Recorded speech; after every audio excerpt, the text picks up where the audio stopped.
So people usually talk about the freedom of expression within a human rights framework, about the value it has for democratic processes and as the basis for other human rights. But I think if we really want to understand the fundamental value of the freedom of expression, we have to understand what expression means to human beings. And for this, I guess we start with thinking about what makes human beings different from any other creatures in the world. And this is a question that philosophers and scientists and generally people have thought about for a long time.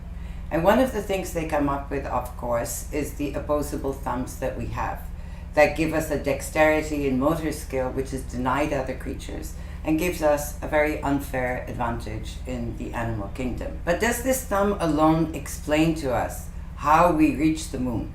Does it explain how we got to the depths of the ocean? Does it explain, even more importantly, why we wanted to try in the first place? It certainly doesn't explain why in every society, in every age, in every corner of the world, people have always created art forms, music. They've given forms of expression which are physical as well as verbal. It does not explain why we nurtured crops. It doesn't explain why we invented pottery or irrigation or experimented constantly with new ways of doing things which continue to help us come up with new and complex technologies. The literature on what makes us different emphasizes the human ability for complex thoughts, which are based on observation and experiences, and imagination and curiosity. The second thing that is stressed is highly developed languages and communication. So without being expressed, human thoughts, ideas, and imagination have very little value. And without human thought and value, we are not human. And this is why it is so important, the freedom of expression. When we deny the freedom of expression to someone, we are denying them a part of what it means to be human. But of course, no two people are identical. We are all unique beings, which means that our experiences and observations lead us to different conclusions. We have different thoughts and ideas from our imaginations. Sometimes our ideas and thoughts converge and are similar, but they can also be divergent, and sometimes they're actually oppositional. And when you have different ideas, when people sit together, this leads to discussion and debate, and it leads to new ideas. Otherwise, why on earth would we do exercises of brainstorming?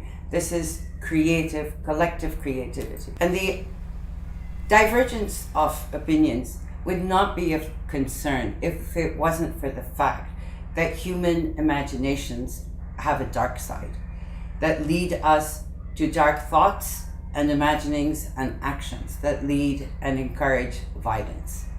This is not acceptable. Human beings are quintessentially social creatures. We live in groups, and every group has for itself rules of how to engage and interact and decision making. The rules can be both written in the forms of policies, rules, and regulations, or they can be informal, unwritten, and learnt as you become part of a group.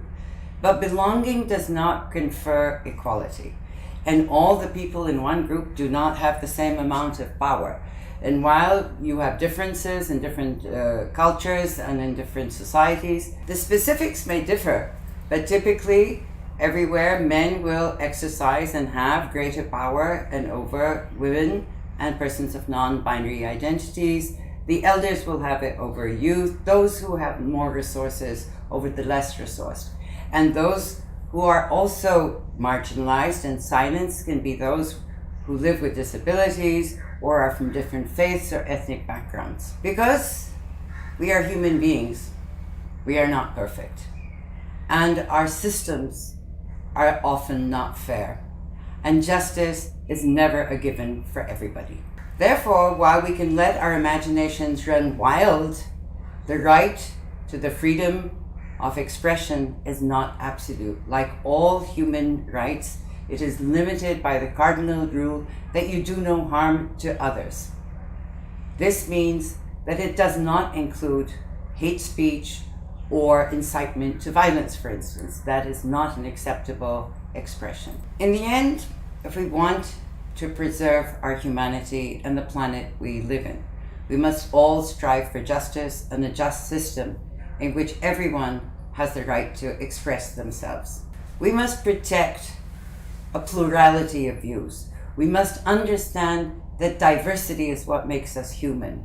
And we must learn from nature that when you have a monoculture, it depletes the soil of its nutrients. And eventually, if you continue a monoculture, you destroy the soil itself.